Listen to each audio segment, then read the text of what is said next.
He was the most difficult baby and the most difficult toddler. I cannot imagine a more difficult child. I'd always wanted to be a mum. It was my biggest dream. I had a great natural birth and he was just the most beautiful baby. Probably every mum says that. My husband and I were just delighted to have a little boy in the family. But it became apparent quite quickly that he was going to be quite a tricky baby. He was quite different.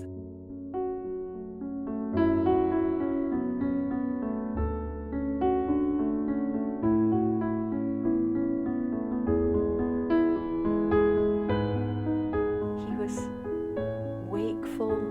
He would cry and scream for up to 3 days at a time without sleeping. So I would stay up all night for days on end with him. And that was my life. By about 3 weeks old, we were quite worried. This went on for quite a few months. Yeah, the first year, just traumatic beyond belief.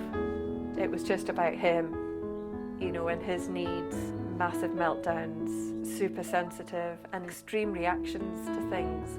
I couldn't control him at all. He would hit and kick a lot. He was very violent.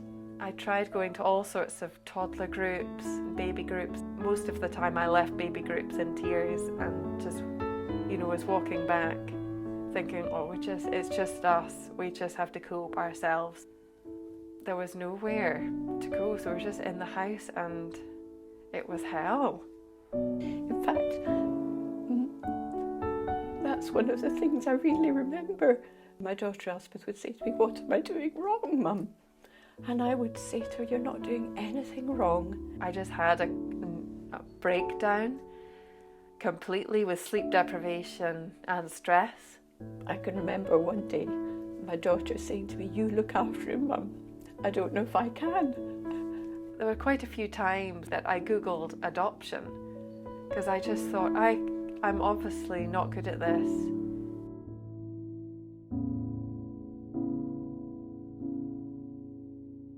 We knew we needed some help.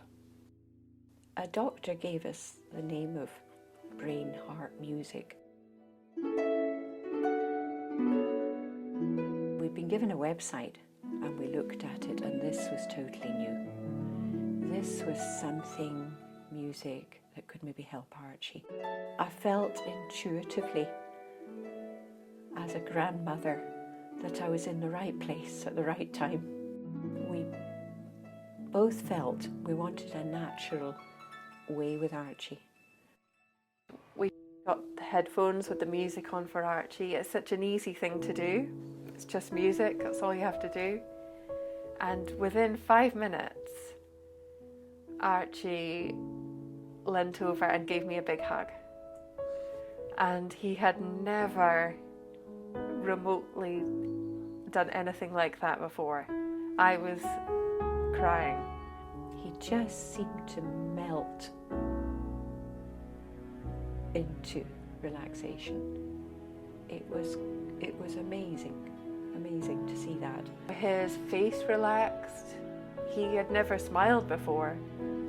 We proceeded to use the music a lot, and we could just use it at home. He loved it, having his headphones on, and we used it at night too. It could play all night, and even if you're asleep, it goes in. Having sessions with the music, he started to smile and giggle. We just saw dramatic changes in him.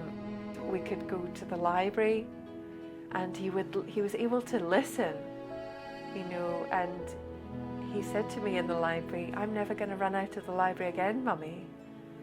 And it was just such a change. It was like, yeah, that's great.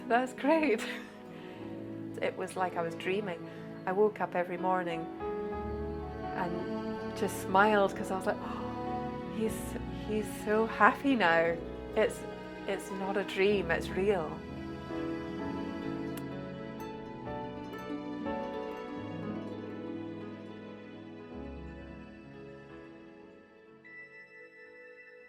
The most important thing is that brain-heart music seems to work by first integrating brain function and then connecting the integrated brain with the heart.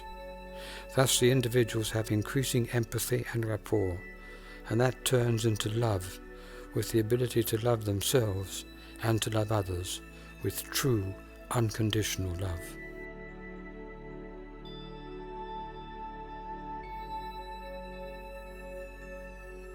After 2 months, there was a noticeable change.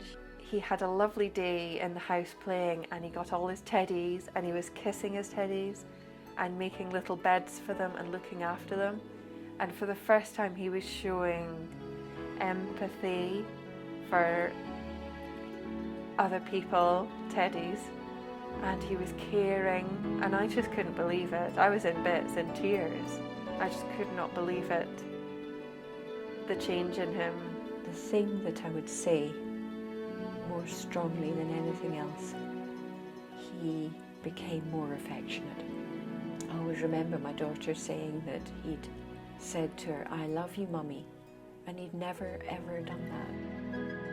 As a baby, Archie had all the characteristics of autism. He used to be so robotic, and he wouldn't make much eye contact. He wouldn't smile, he wouldn't want to hold your hand. I think if we didn't have the intervention with the brain-heart music, Archie could still well be like that. The change in him has just been like a miracle. In many ways, he's just, the wee grandson everyone dreams of. When he gives me a hug, there's nothing better than that. A hug from Archie is the best hug. He was the most difficult baby and the most difficult toddler. I cannot imagine a more difficult child. But now, he's amazing and he's a joy.